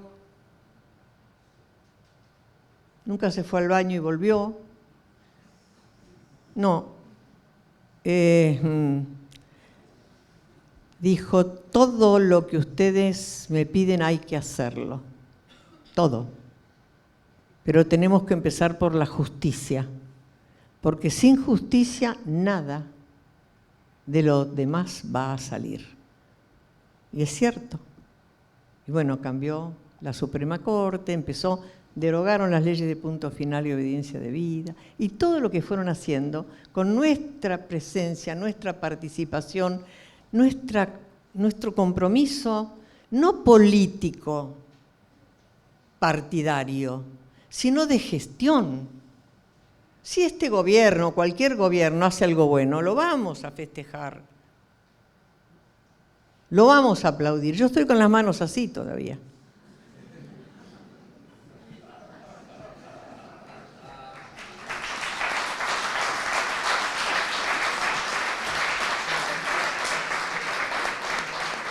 Si dicen que somos un curro, que dicen que negociamos para ganar plata, que no son tantos, que inventamos, y basta de mirar para atrás,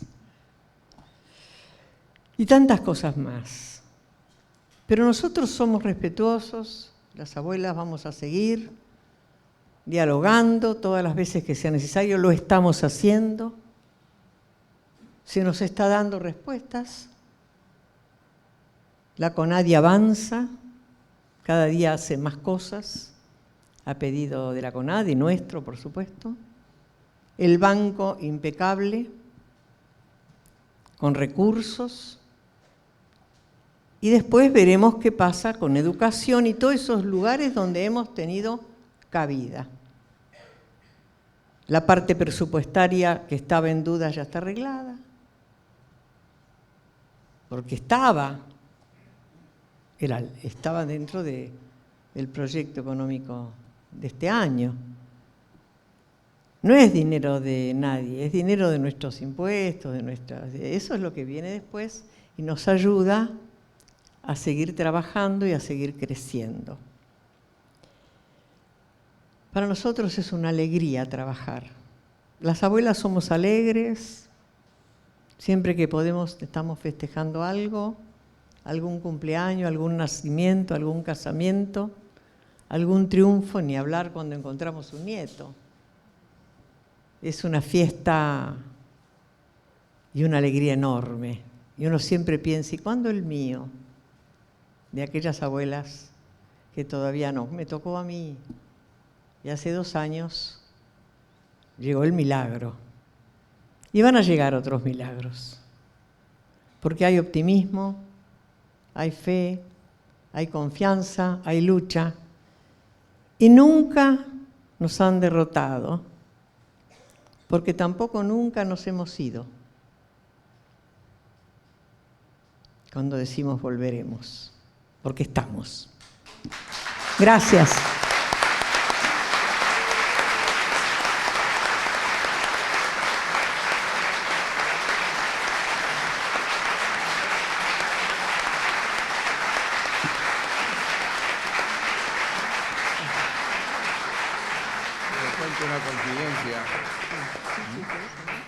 Les cuento una confidencia. Ella habló del 16 de junio de 1955.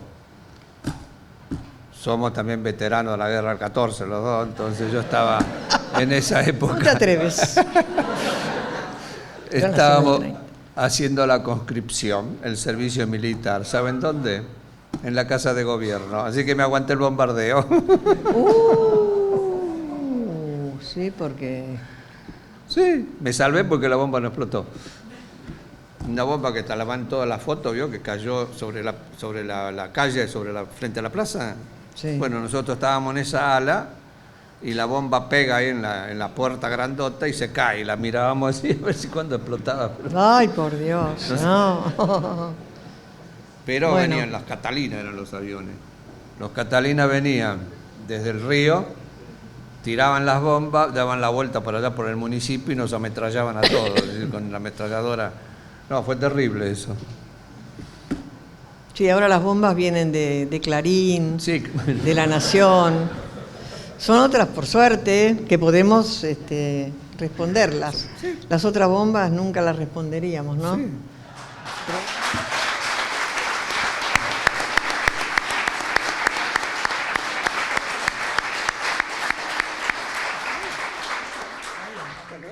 Bueno, compañeros y compañeras, agradecerles a todos por la presencia en la primer clase en este curso de Derecho a la Identidad, agradecerle al doctor Fapiano, agradecerle a Estela, obviamente porque se pudo quedar al final, que sabíamos que estaba con una agenda bastante complicada, pero bueno, agradecerle en ese sentido.